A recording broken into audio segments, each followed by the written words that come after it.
God's with you நிகழ்ச்சிக்கு உங்கள் யாவரையும் அன்புடன் வரவேற்கிறேன். சந்தோஷமா இருக்கீங்களா? ஆண்டவர் உங்களோடு இருப்பதனால் எல்லா தீங்குக்கும் ஆண்டவர் உங்களை விலக்கி பாதுகாத்து வருகிறார். அவர் நல்லவர், அவர் நல்லவர் என்பதை ருசித்து பாருங்கள் என்று வேதம் சொல்லுகிறது. இயேசு நல்லவர், எல்லா மனுஷனையும் நேசிக்கிற ஒரு ஆண்டவர். சரி, வேதத்திலிருந்து ஒரு வசனத்தை வாசித்து ஆண்டவர் நம்முடைய வாழ்க்கையில் இருக்கிற பிரச்சனைகளுக்கு என்ன தீர்வை வைத்திருக்கிறார் என்பதை நாம் அறிந்து கொள்வோம். ஒரு வசனத்தை நம்ம வாசிக்க போகிறோம். மத்தேயு எழுதின சுவிசேஷம் 11ஆம் அதிகாரம்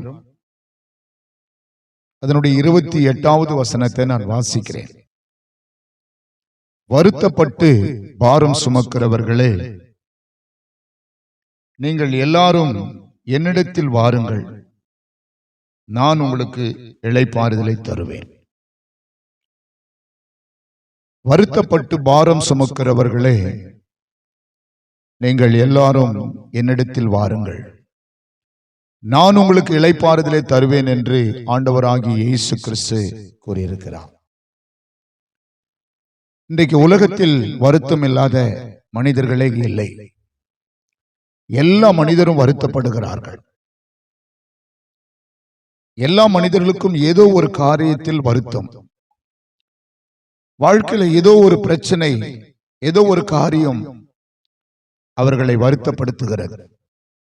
இன்றைக்கு ஏதோ ஒரு காரியத்தில சக மனிதர்கள் வருத்தப்படுவதை நாம் பார்க்கிறோம். ஆனால் இந்த வருத்தத்திலிருந்து மனிதனுக்கு ஒரு தீர்வை ஆண்டவராகிய இயேசு கொடுக்கிறார் என்பதை நாம் அறிந்து கொள்ள வேண்டும். வருத்தப்பட்டு பாரம் சுமக்கிறவர்களே, நீங்கள் எல்லோரும் என்னிடத்தில் வாருங்கள், நான் உங்களுக்கு இளைப்பாறுதலை தருவேன் என்று சொல்லுகிறார்.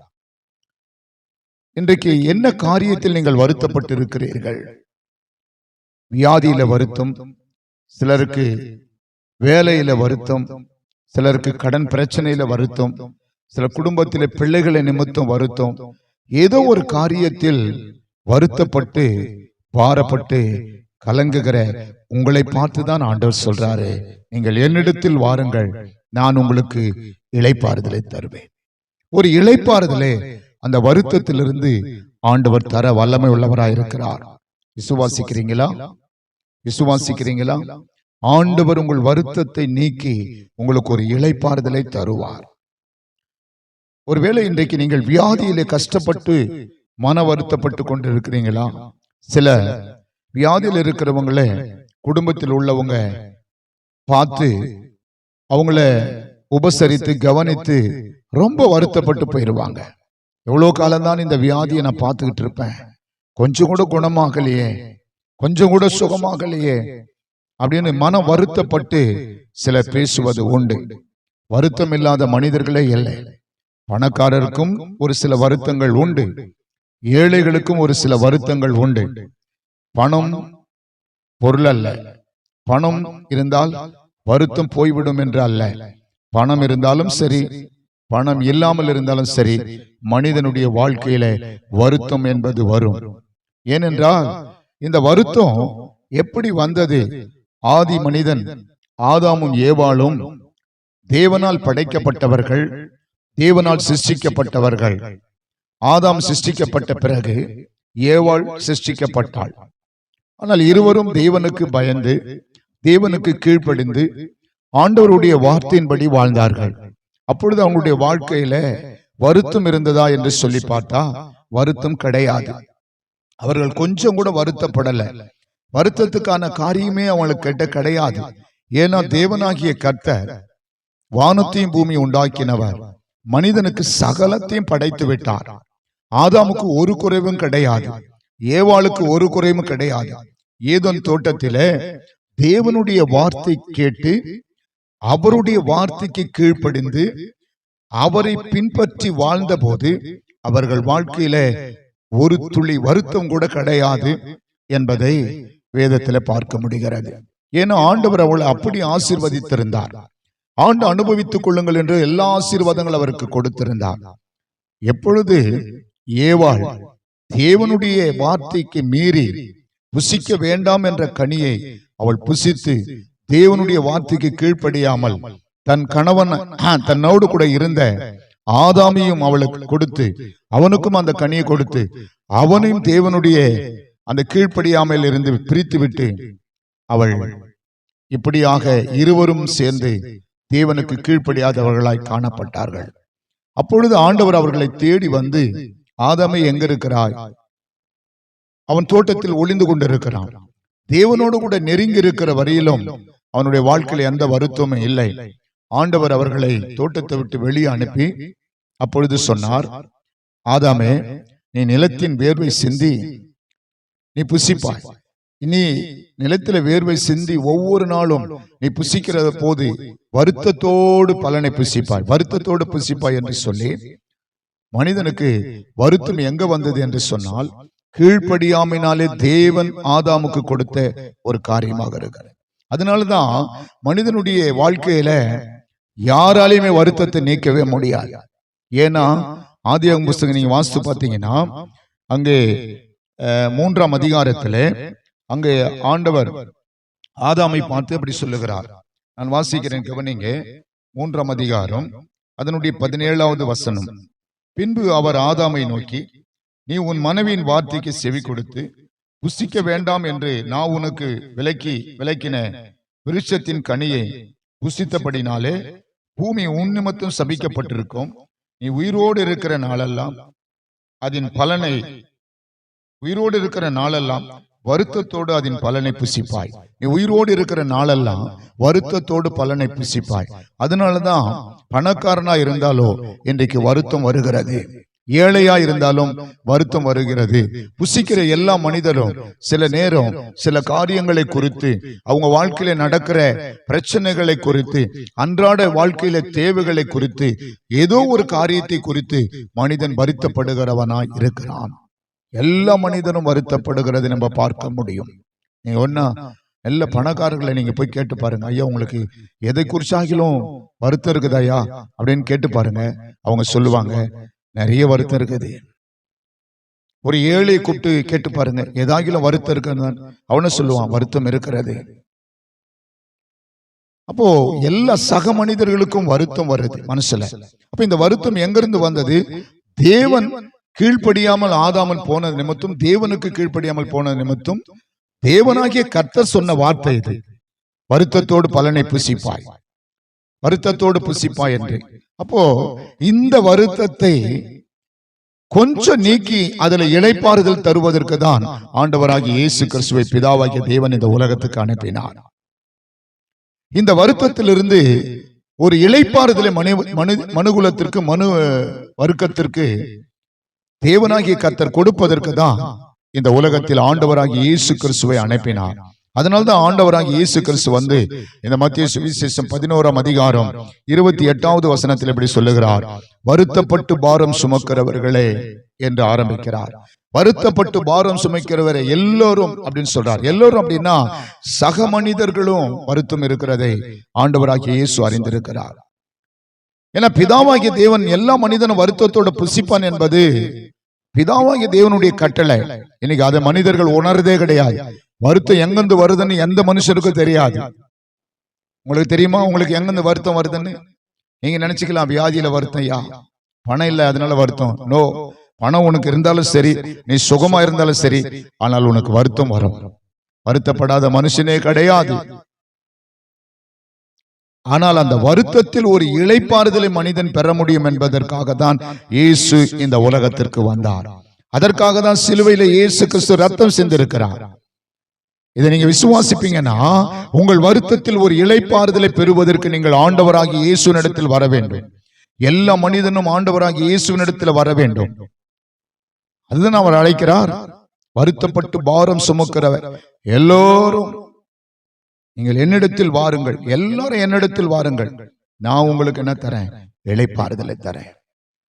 நான் உங்களுக்கு இளைப்பாறுதலை தரேன், என்னிடத்தில் வாருங்கள் என்று சொல்றார். இந்த வார்த்தையை கேட்டுக்கொண்டிருக்கிற அன்பு சகோதரியே, அன்பு சகோதரா, ஏதோ ஒரு காரியத்தில் நீ வருத்தத்தோடு இந்த செய்தி கேட்டுக்கொண்டிருக்கலாம். ஏதோ ஒரு பிரச்சனையில மிகவும் வருத்தப்பட்டு கலங்கி இந்த வார்த்தை கேட்டுக்கொண்டிருக்கலாம். ஆண்டவர் இன்றைக்கு உன்னோடு கூட பேசுகிறார். உன் பாரத்தை ஆண்டவர் மீது இறக்கி வைக்கும்படிக்கு வா, இயேசுவின் இடத்துல நீ வா. இயேசுவின் இடத்துல வந்து, ஆண்டவரே என் பாரத்தை எடுத்து போடுங்க, என் வருத்தத்தை எடுத்து போடுங்கள் என்று சொல்லி, உம்மால் ஆகும் என்று சொல்லி நீங்க விசுவாசித்து ஆண்டவரை நோக்கி கூப்பிடுவீங்கன்னா உங்கள் வருத்தத்திலிருந்து ஒரு இளைப்பாறுதலை பெற முடியும். பாருங்கள், ஒரு சகோதரி வியாதியினாலே மிகவும் வருத்தப்படுகிறாள். மார்க் எழுதின சுவிசேஷம் 5ஆம் அதிகாரத்தில் நீங்கள் வாசிக்கும் போது அவள் வியாதியிலே மிகவும் கஷ்டப்படுகிறாள். என்ன வியாதி என்று சொன்னால், ஒரு பெண் பெரும்பாடு உள்ள ஒரு ஸ்திரீ என்று சொல்லப்படுகிறது. பெரும்பாடு என்று சொன்னால் தன்னுடைய சரீரத்திலே உதரப்போக்கு நிறைந்த ஒரு சகோதரி. அவள் எப்போதும் தன் சரீரத்தில் உதரப்போக்கு போய்கொண்டே இருக்கிறது. அவளுடைய சரீரத்தில உதரத்தின் ஊரலை அவள் உணர்ந்து கொண்டே இருக்கிறார். ரத்தம் போய்கொண்டே இருக்கிறது. ஒரு பெண்ணுக்கு குறிப்பிட்ட காலம் வரைந்தான் அது வர வேண்டும் என்ற ஒரு சரீரத்தில் ஒரு அளவு இருக்கிறது. பட் ஆனா ஒரு பெண் இருக்கிறாள், அவளுடைய பேர் பெரும்பாடு உள்ள ஒரு ஸ்திரீ என்று சொல்லப்பட்டிருக்கிறது. வேதத்தில் வாசிக்கிற மார்க் எழுதின சுவிசேஷம் 5ஆம் அதிகாரம் 35வது வசனத்தை வாசிக்கிறேன் பாருங்க. அப்பொழுது 12 வருஷமாய் பெரும்பாடு உள்ள ஒரு ஸ்திரீ அநேக வைத்தியர்களால் மிகவும் வருத்தப்பட்டு தனக்கு உண்டானவைகள் எல்லாம் செலவழித்தும் சற்றாகிலும் குணமடையவில்லை. அதிக வருத்தப்படுகிற பொழுது இயேசுவை குறித்து கேள்விப்பட்டு, நான் அவருடைய வஸ்திரங்களை யாகிலும் தொட்டால் சொஸ்துமாவன் என்று சொல்லி ஜனக்கூட்டத்துக்குள்ளே அவருக்கு பின்னாக வந்து அவருடைய வஸ்திரத்தை தொட்டாள். உடனே அவளுடைய உதிரத்தின் ஊரில் நின்று போயிற்று. அந்த வேதனை நீங்கி ஆரோக்கியம் அடைந்ததை அவள் தன் சரீரத்திலே உணர்ந்தாள். பாருங்க பிரியமானவர்களே, கவனிங்க. 12 வருஷமாய் தன் சரீரத்தில் உதரப்போக்கு போய்கொண்டே இருக்கிறது. அவளுடைய நிலைமை எப்படி இருந்திருக்கும்? அந்த வீட்டில் உள்ள உறவினர்கள் எப்படி அதை ஃபீல் பண்ணியிருப்பாங்க? அவங்க கூட பிறந்த சகோதரர்கள் எப்படி பண்ணியிருப்பாங்க? அவங்க தாயார் எவ்வளவு வருத்தப்பட்டிருப்பாங்க? அவங்க தனக்கு உண்டான எல்லாவற்றையும் விற்று மருத்துவத்துக்கு செலவழித்து விட்டாள். தனக்கு உண்டானது எல்லாம் விற்று மருத்துவத்துக்கு செலவழித்து வருத்தப்பட்டாள். கொஞ்சமாகலும் குணமாகலன்னு வருத்தம். இன்றைக்கு வியாதி உங்களை வருத்தப்படுத்துகிறதா? ஆண்டவராகி இயேசுவினுடைய சமூகத்தில் நீ வருவாயானால், அவரை நீங்க விசுவாசித்து ஆண்டவரிடத்தில் ஜெபிப்பாயானால், ஆண்டவருடைய வல்லமை உன்னை தொடும். இயேசுவின் இடத்துல வரும் பொழுது தேவன் தம்முடைய வல்லமை உனக்கு அனுப்பி வைப்பார். பாருங்க, இவள் கேள்விப்படுகிறாள், நான் இயேசுவின் இடத்துல போய் ஆகிலும் அவருடைய வஸ்திரத்தை தொட்டாகிலும். இது எப்ப நடக்குது? ஆண்டவராகிய இயேசு கிறிஸ்து 2000 வருஷங்களுக்கு முன்பாக இந்த பூமியில சிலுவையில மரிப்பதற்கு முன்பதாக பல கிராமங்கள் தோறும் பட்டணங்கள் தோறும் அவர் அலைந்து திரிந்து வியாதி உள்ளவங்களை எல்லாம் சுகமாக்கினாரே, குருடருக்கு பார்வை கொடுத்தாரே, சப்பானியை நடக்க வைத்தாரே, அநேக வியாதிகள் குணமாக்கப்பட்டது, மரித்தோரை உயிரோடு எழுப்பினார். அப்படிப்பட்ட அற்புதங்களை கிட்டத்தட்ட பூமியில 3 வருஷம் அவர் சிலுவையிலே மரித்து உயிர்த்தெழுந்து பிதாவினிடத்தில் போவதற்கு முன்பாக அவர் செய்து காண்பித்தார். அவர் வல்லமை உள்ள தேவன், பிதாவனால் அனுப்பப்பட்ட தேவன். அவர் மனுகுலத்திற்கு ஒரு இளைப்பாறுதலை கொடுக்கிற தேவன் என்பதை அவர் காண்பித்தார், ஆண்டவராகிய இயேசு இந்த உலகத்தில். அப்பொழுது இந்த சகோதரி கேள்விப்பட்டு, இயேசுனுடைய வஸ்திரத்தை தொட்டாகில நான் சுகமாவேன் என்று சொல்லி அதிக வருத்தப்படுகிற பொழுது இயேசுனிடத்துல போனாள். அதிக வருத்தம், எல்லாத்தையும் செலவழிச்சிட்டா. எப்படி இருந்திருக்கும் அந்த வீடு? ஒரே கண்ணீர் தான். ஒரு பக்கம் பணம் செலவழித்தும் சற்றாகில குணமாகல. இன்றைக்கு ஒரு சில வியாதிக்கு நான் பார்க்கிறேன், நிறைய பணங்களை செலவழிக்கிறாங்க, லட்சக்கணக்கான பணங்களை வியாதிக்கு செலவழித்தும் குணமடைவதில்லை.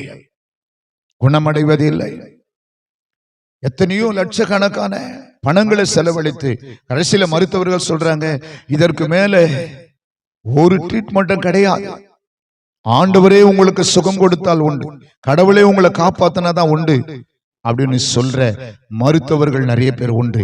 அன்றைக்கும் இந்த சகோதரி தனக்கு உண்டானது எல்லாவற்றையும் வித்து சற்றாகில குணமடையல, மருத்துவம் பார்த்து குணமடையல. அந்த மருத்துவர்களும் கைவிட்டு விட்டார்கள். அதிக வருத்தம். இப்போதுதான் இயேசுவை குறித்து கேள்விப்படுகிறார். ஒருவேளை இன்றைக்கு இந்த வார்த்தை கேட்டுக்கொண்டிருக்கிற நீங்கள் இன்றைக்கு தான் இயேசுவை குறித்து கேள்விப்படுகிறவர்களா இருக்கலாம். ஒருவேளை இயேசு எனக்கு தெரியா, ஆனாலும் வியாதி எனக்கு இன்னும் போகல என்ற ஒரு வருத்தத்தோடு நீங்கள் இருக்கலாம். இன்றைக்கு ஆண்டவர் உங்களை அழைக்கிறார். இன்னைக்கு இந்த செய்தியை கேட்டுக்கொண்டிருக்கிற உங்களுக்கு ஆண்டவர் அற்புத சுகத்தை தரப்போகிறார். இயேசுவாண்ட நீங்கள் வருவீங்கன்னா ஒரு இளைப்பாறுதல் உங்களுக்கு கிடைக்கும். பாருங்க, 12 வருஷமா உதரம் போய் கொண்டிருந்த, வருத்தப்பட்டு கொண்டிருந்தாள் என்று வேதத்தில் எழுதப்பட்டு இருக்கிறது. அவளுடைய வருத்தத்தை நீக்கி ஆண்டவர் அவளுக்கு ஒரு ஆரோக்கியத்தை கொடுத்ததாக வேதத்தில் வாசிக்கிறோம். அதற்கு ஆண்டவராகிய இயேசு தன்னிடத்திலிருந்து வல்லமை புறப்பட்டது என்று சொல்லி அறிந்து, யாரோ ஒருவர் என்னை தொட்டது உண்டு என்று கேட்டார். பாருங்க, உடனே இந்த பெண்ணு வந்து மறைஞ்சு நிக்கிறாவா, வந்து ஆண்டவரிடத்தில் நான் தான் தொட்டேன் பயந்து வந்து சொல்றா. ஆண்டவர் சொல்றார், அந்த பெண்ணை பார்த்து, உன் விசுவாசம் உன்னை ரட்சித்தது, உன் விசுவாசம் உன்னை குணமாக்கினது, சமாதானத்தோடு போய் என்று சொன்னார். பாருங்க பிரியமானவர்களே, உங்களுக்கு அந்த விசுவாசம் இருக்குமானா உங்க வருத்தத்திற்கு ஒரு முடிவை கர்த்தர் தருவார். உங்களுக்கு அந்த விசுவாசம் இருக்குமானால் உங்களுக்கு அந்த வருத்தத்திற்கு ஒரு முடிவை தேவன் உண்டாக்கி தருவார். நீ விசுவாசித்தால் தேவனுடைய மகிமையை காண்பாய். நீ விசுவாசித்தால் தேவனுடைய மகிமையை காண்பாய். நீ விசுவாசிக்கிறாயா? நீ விசுவாசிக்கிறாயா? ஆண்டவர் இன்றைக்கு உன்னை குணமாக்க அவர் வல்லமுள்ளவராயிருக்கிறார். அவராலே முடியும்.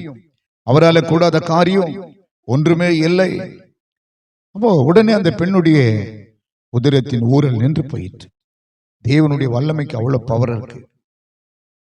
இன்றைக்கு உங்களுடைய வருத்தத்தை போக்க இயேசுனிடத்தில் வருவீங்கன்னா தேவனுடைய வல்லமை உங்களை தொட்டு குணமாக்கும். தேவனுடைய வல்லமை உங்களுக்கு வெளிப்படும். தேவனுடைய மகிமை உங்களுக்கு வெளிப்படும். தேவனுடைய பிரசன்னம் உங்களை தொடும். மன வருத்தத்தை நீக்கி கர்த்தர் ஒரு ஆறுதலை கொடுத்து ஒரு இளைப்பாறுதலை உங்களுக்கு தருவார். வருத்தப்பட்டு பாரம் சுமக்கிற எல்லோரும் என்னிடத்தில் வாருங்கள், நான் உங்களுக்கு இளைப்பாறுதலை தருவேன். நான் உங்களுக்கு இளைப்பாறுதலை தருவேன். இன்றைக்கு நீங்கள் எதிலே வருத்தப்படுகிறீங்க? பிள்ளைகள் உங்களை வருத்தப்படுத்துறாங்களா? கடன் பிரச்சனை உங்களை ரொம்ப நெருக்கி வருத்தப்படுத்துகிறதா? வருத்தம், பாரம், வேதனை, வியாதி உங்களை வருத்தப்படுத்துகிறதா? அந்த வருத்தத்திலிருந்து விடுதலை கொடுப்பதற்கு தேவனுடைய சமூகத்தில் வர வேண்டும். தேவனுடைய சமூகத்தில் வர வேண்டும். ஆமா, சிலருக்கு வேலை செய்வதில் வருத்தம். இந்த மார்த்தாள் மரியாள்னு 2 பேர் இருந்தாங்க. அவங்க வீட்டுக்கு இயேசுநாதர் போனார் பூமியில இருந்த நாட்கள்ல. ஆனால் மரியாளோ ஆண்டவருடைய பாதத்தில் அமர்ந்து அவருடைய வார்த்தை கேட்டுக்கொண்டிருந்தாளாம்.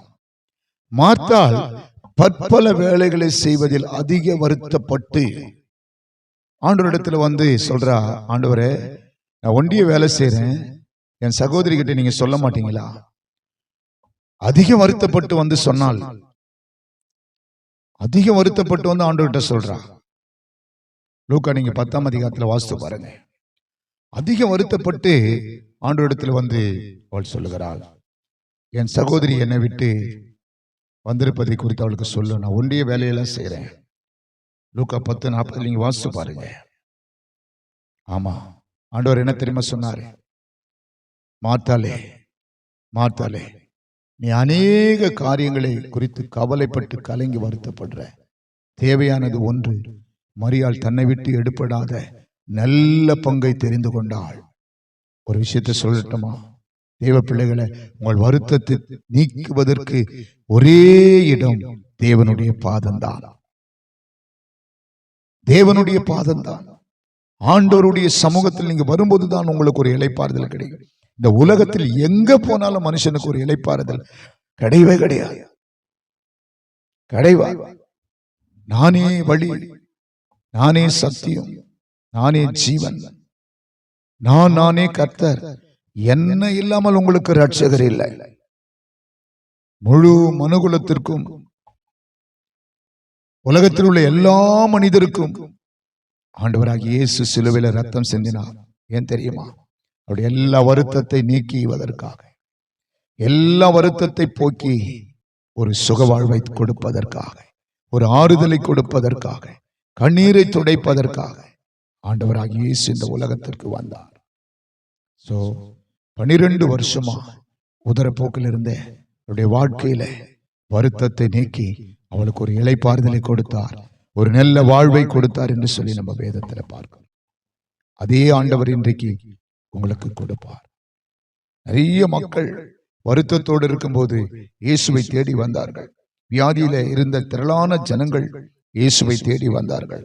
லூக்கா 4 அதிகாரம் 40வது வசனத்தை வாசிப்போம் என்று சொன்னால், லூக்கா 4:40 நான் வாசிக்கிறேன், இங்கே கவனியுங்கள்.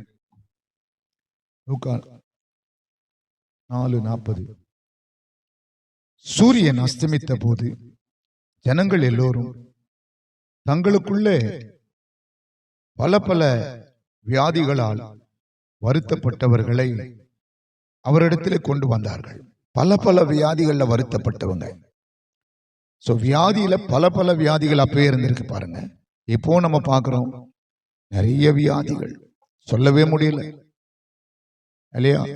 சரீரத்தில் இருக்கிற ஒவ்வொரு உறுப்புக்கும் ஒரு வியாதியை சொல்றாங்க. சரீரத்தில் இருக்கிற ஒவ்வொரு உறுப்புகளுக்கும் ஒரு வியாதியை சொல்லுகிறார்கள். அப்போ வேதத்துல வாசிக்கிறோம், பல பல வியாதி உள்ளவர்கள், பல பல வியாதினால வருத்தப்பட்டவர்களை இயேசுவினிடத்துல கொண்டு வந்தார்கள்.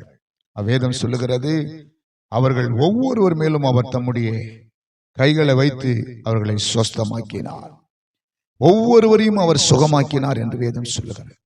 சோ வியாதியினால் வருத்தப்பட்டு கலங்குறீங்களா? வியாதியினால் வருத்தப்பட்டு கலங்குறீங்களா? வேலை செய்வதனால வருத்தப்பட்டு கலங்குறீங்களா?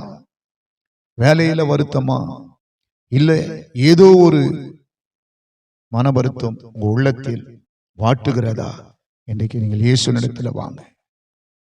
உங்கள் நண்பர்கள் உங்களை விட்டு போனது வருத்தமா? உங்கள் உறவுகள் உங்களை விட்டு தூர போனது வருத்தமா? உங்களை நேசித்தவர்கள் உங்களை விட்டு போனது உங்களுக்கு வருத்தமா? என் ஆண்டவருடைய சமூகத்துக்கு வாங்க, அவர் உங்களுக்கு இளைப்பாறுதலை தருவார். வருத்தப்பட்டு பாரம் சுமக்கிற எல்லோரும் என்னிடத்தில் வாருங்கள், நான் உங்களுக்கு இளைப்பாறுதலை தருவேன், இளைப்பாறுதலை தருவேன். ஆமா, ஆண்டவருடைய சமூகத்தில் ஒரு பெரிய இளைப்பாறுதல் உங்களுக்கு உண்டு. விசுவாசிக்கிறீங்களா? விசுவாசித்தா உங்க வாழ்க்கையில இன்றைக்கே ஒரு இளைப்பாறுதலை தேவன் தருவார். இன்றைக்கே ஒரு அற்புதம் உங்களுக்கு தேவன் செய்வார். நீங்கள் விசுவாசிப்பீர்கள், இன்றைக்கு ஒரு அற்புதம் நடக்கும். இன்றைக்கு ஒரு அற்புதத்தை தேவன் செய்வார். சோ ஆதாமை பார்த்து சொன்னார், வருத்தத்தோடு நீ பலனை புசிப்பாய்.